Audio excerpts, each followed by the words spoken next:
Sul finire del Cinquecento, in Friuli, gli inquisitori di Aquileia e di Concordia iniziano a indagare sulle voci di strani rituali che si tengono di notte nelle campagne e al limitare dei boschi. Viene così alla luce l'esistenza di una sorta di confraternita i cui membri si chiamano tra loro e vengono chiamati i benandanti. Costoro si ritrovano in precisi periodi dell'anno, nei giovedì delle quattro tempora, e si prodigano per favorire la fertilità dei campi e l'abbondanza dei raccolti.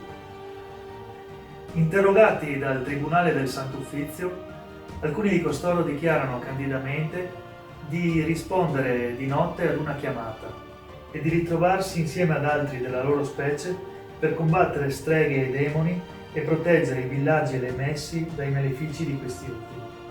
Raccontano di duelli nei quali i benandanti impugnano steli di finocchio, mentre le forze del male brandiscono bastoni di sorgo.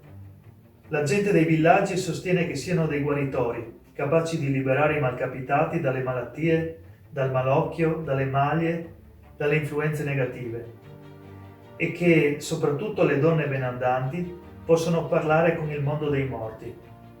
Per far parte di questa confraternita del bene bisogna avere lo stigma dei predestinati. Tutti i benandanti sono nati vestiti o nati con la camicia, ossia sono stati partoriti ancora avvolti nel sacco amniotico. Questo, in moltissime culture, significa che la persona mantiene ancora un legame con un'altra dimensione, quella degli spiriti e delle energie invisibili. I benandanti friulani sono al centro di un famoso saggio di Carlo Ginzburg pubblicato per la prima volta nel 1966. Lo storico vede nel fenomeno tracce di antichi riti della fertilità di origine pagana presenti in moltissime culture precristiane e avanza un accostamento con lo sciamanesimo. Altri studiosi sottolineano come il culto dei benandanti possa essere stato influenzato dagli Esseni, una setta giudaica di asceti e guaritori arrivata in Friuli insieme ai proto-cristiani fondatori di Aquileia. Torniamo agli oscuri anni a cavallo tra il 500 e il 600. Perché un culto così arcaico, così sotterraneo, così misterioso viene alla luce proprio adesso? Ebbene, siamo nel pieno della Controriforma e in questa temperie l'attività dell'Inquisizione si intensifica.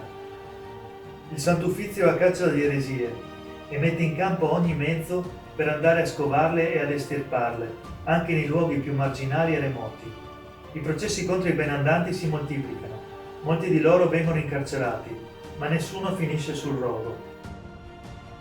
Dopo circa un secolo il culto sparisce, oppure semplicemente si ritira nel buio delle selve, si nasconde nelle zone più montagnose e impervie. Non è un caso se in Carnia, la parte più remota di questa regione remota, esiste ancora una forte tradizione di guaritori e di tramandatori di antiche medicine naturali. Ma di questo parleremo un'altra volta.